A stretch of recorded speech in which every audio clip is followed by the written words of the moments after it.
Raider Nation, the NFL trade deadline is on November 2nd, and if you want to see the Las Vegas Raiders get a deal done, I want you to go ahead and like that video because this team at 5-2, first in the AFC West, second in the AFC standings as it stands right now, they're a playoff team, and I want them to see go out and get aggressive. So hell yeah, you better go ahead and like the vid.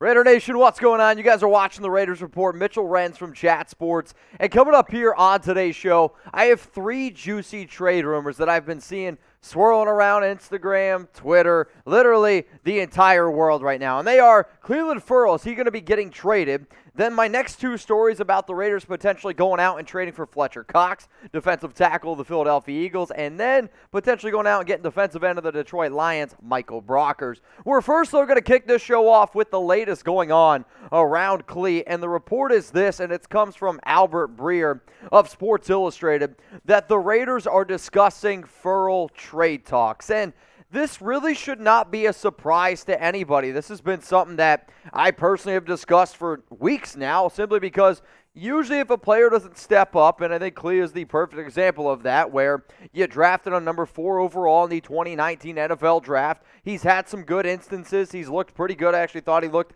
pretty good last season, if I'm being honest. It's just he has been a bad fit with Bradley's defense, and at this point, sometimes a player just needs to have a new spot to go. But for the Raiders, what's interesting here is, like, are teams actually calling Clelin Ferrell? Or what teams tend to do is they're like, oh, yeah, we're getting tons of trade talks. Or, oh, sure, teams are calling just because they want teams then to actually give them a call. When you look at the 32 games for Ferrell throughout his entire career, 68 tackles, 11 tackles for loss, 6.5 sacks, 2 forced fumbles. I mean, at the end of the day, when you draft somebody in the top 5, and they've only had a sack in, I believe, 5 out of the 32 games that he's played in, that's not what you're looking for. And I really did think that Cle deserved to go in the first round, or at least in the late second. I never would have taken him in the top 5, but that's been the biggest issue here. You took him in the top 5, and he has been, well, probably wasn't even worth being taken in the top 4 rounds at this point.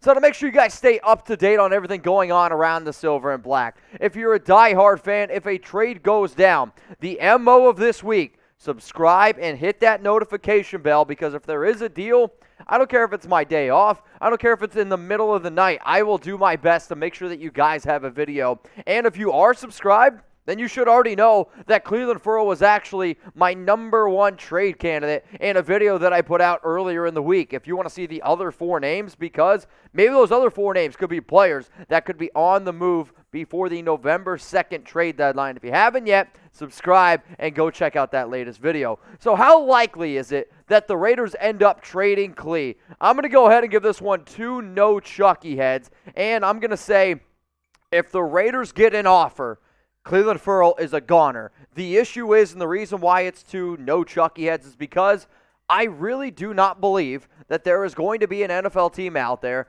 that wants to go ahead and bring Clelin Ferrell in, considering what he makes this season and then his 9.98 cap hit in 2022. Now, let's just say the Raiders, they are able to trade Ferrell. Okay, sweet. If traded, the new team's going to go ahead and take on $5.2 million. Would you pay Clelin Ferrell $5.2 million for the remainder of the season? I personally wouldn't. I like that he's a rotational player with a playoff team out there. Like, you could go ahead and bring him on in.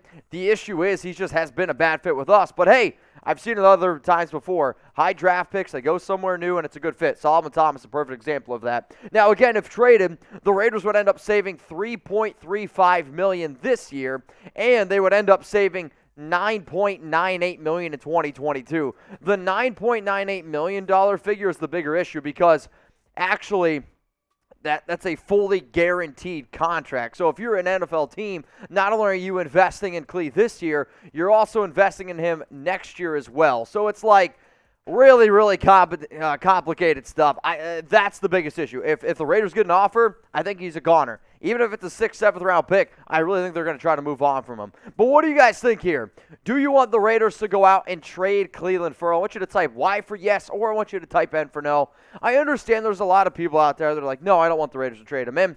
At that aspect, there is a part of me, it's like, I can get on board with that. At the end of the day, you want extra depth. You want players who can come in and make some plays for you. But I'm also sitting there like, you know, to save that amount of money would be nice. To be able to invest that amount of money then in some other players that could actually help us would be good. And I also want to see what the Raiders are going to be able to get out of somebody, I don't know, like Malcolm Kuntz, who you drafted in the third round. Overall, Clee, good dude. I'm going to miss the salt and pepper with him and Crosby, but I think it's time to move on from Ferrell. Now, today's show is presented by BetUS. If anybody out there wants to go ahead and bet on any Raiders games this entire season, or I don't know if you know this, the Raiders don't have a game this week. They're on a bye, so maybe you want to go ahead and bet on some other games this week.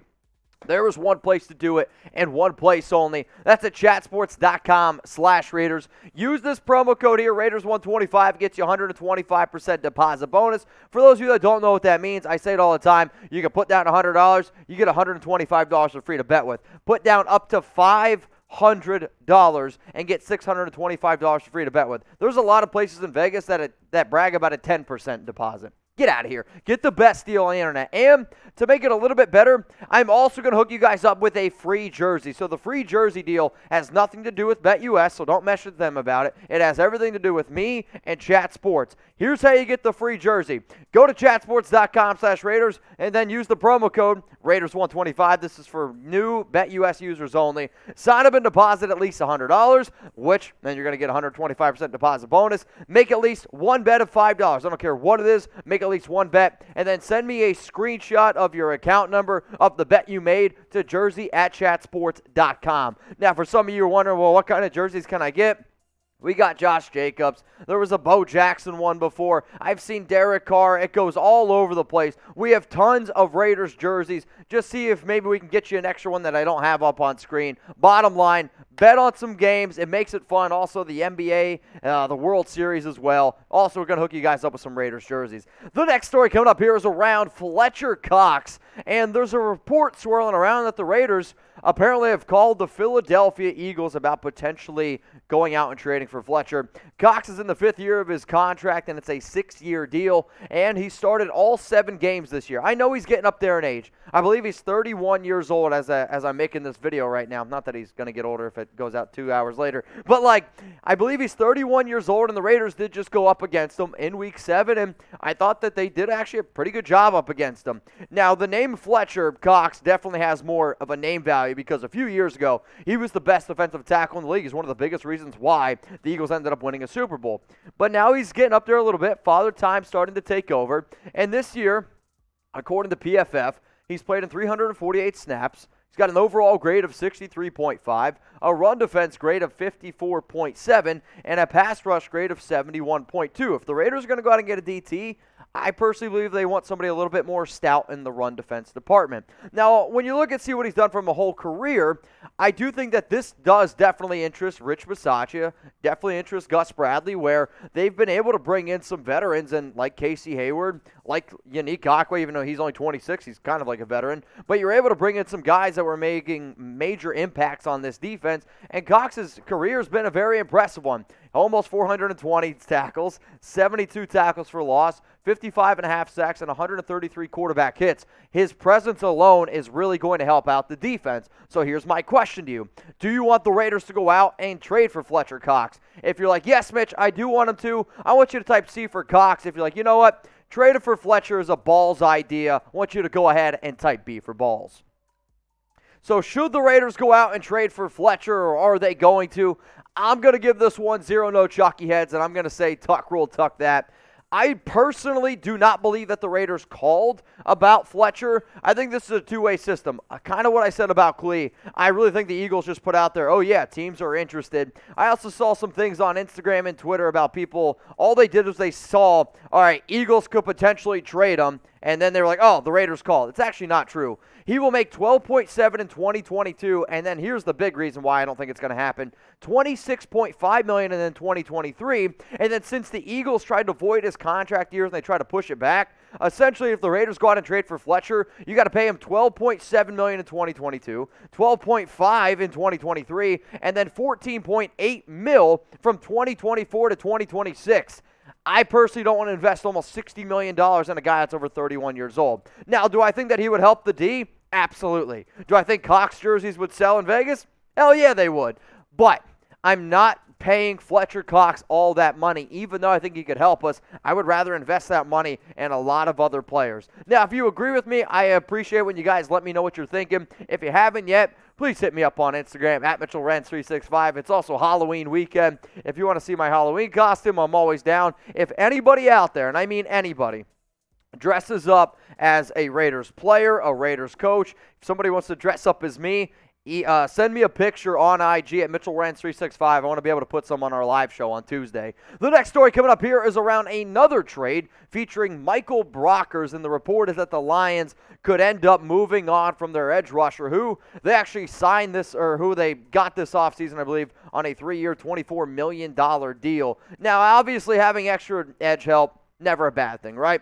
And I actually think if the Raiders do decide to move on from Clelin Ferrell, then this trade does become a little bit more enticing because Vegas wants to have another edge rusher, even though Max Crosby and Ngakoue were right when they said in the offseason that, hey, we're the best edge rusher in the league. They definitely have been, but you still want to be able to go out and add somebody who you can rely on because Nassib's been a little bit up and down. You would like to see a little bit more out of Clee. Your defensive tackles have done a good job, but somebody else needs to be able to step up. Now, this season, Brockers hasn't been very good. I don't know if it's because he's on the Detroit Lions, which is kind of the way I'm leaning, but he's had 317 snaps, an overall grade of 48.0, run defense grade of 47.2, pass rush grade 53.0. Last season, when he was with the Rams, it was a little bit better of a season. 51 tackles, 5 tackles for loss, 5 sacks, 10 quarterback hits. Like, he's not going to be able to come in and be this amazing player, but I always say this on the show, if you could at least bring him in and have him fill in this, like, Benson Mayoa style of role where he comes in, plays 40% of the snaps, and you let him get after the quarterback, I think that could help. I also think from a defensive end standpoint, an outside linebacking standpoint, he's actually a lot better in run defense than what PFF indicates. Last season, 625 snaps, an overall grade of 64.4. I don't always think that PFF does the best job with edge rushers. I mean, shit, they gave Ngakoue an average grade this past week, and he was like the AFC Defensive Player of the Week. Like, he had a phenomenal game. So be honest with me here. Do you want the Raiders to go out and trade for Michael Brockers? I know, a lot of trade questions, but the NFL trade deadline is on November 2nd, and I always see the top trending stories on the internet, and at the end of the day, I see reports, and I want to be able to give you my opinion on them. So type T for trade, type P for pass.